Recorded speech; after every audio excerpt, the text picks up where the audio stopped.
ثروته وصلت ل 17 مليار دولار، منهم 4 مليار دولار صرفهم على الغلابة، وبيشتغل في كل حاجة، ما بيقولش لأ، وفي كل مجال بيدخل فيه لازم يدخله مليارات من وراه. علشان كده بقى أغنى راجل في الوطن العربي. الوليد بن طلال أغنى أغنياء العرب. جمع ثروته منين وبيشتغل في إيه بالظبط، وإزاي صرف كل المليارات دي على الغلابة؟ كل دي تفاصيل هتعرفها معانا في الفيديو ده.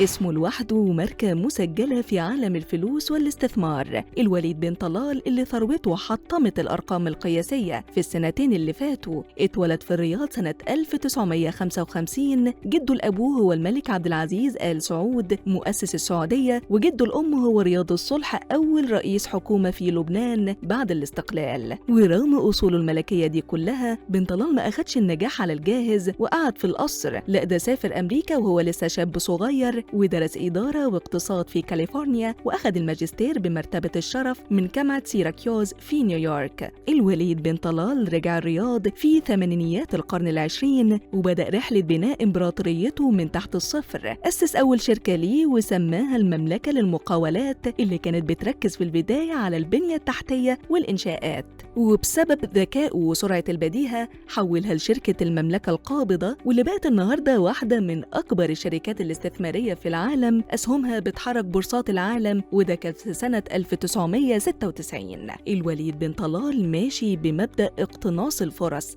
عنده عين زي الصقر ما بيغلطش أبداً. بن طلال ماشي بسياسة شراء الشركات اللي بتمر بأزمات مالية، فبيدخل يشتري حصص ضخمة فيها وهي سعرها في الأرض، ويصبر عليها ببال طويل لغاية ما الشركة دي تقف على رجليها وأسهمها تطير في السماء. أما بقى استثماراته فدي حكاية تانية خالص. يعني في قطاع التكنولوجيا تلاقيه تاني أكبر مساهم في منصة إكس اللي هي تويتر سابقاً، ده غير إنه بيعتبر الدراع اليمين لإيلون ماسك، وكان من أول الداعمين لاستحواذ ماسك على منصة تويتر سنة 2022. ومش بس كده، لا ده الوليد ضخ حوالي 800 مليون دولار في شركة إكس اي اي للذكاء الاصطناعي، وعنده حصص في سناب شات وشركة أبل العالمية على حسب موقع CNN الاقتصادية. وفي عالم البنوك هو شريك تقيل جدا في مجموعة سيتي جروب المصرفية. هتلاقي إنه بيمتلك أفخم فنادق العالم حرفيا، زي فندق جورج الخامس في باريس اللي بيعتبر تحفة فنية، وفندق فيرمونت في سان فرانسيسكو. وبسياسته الجريئة وذكائه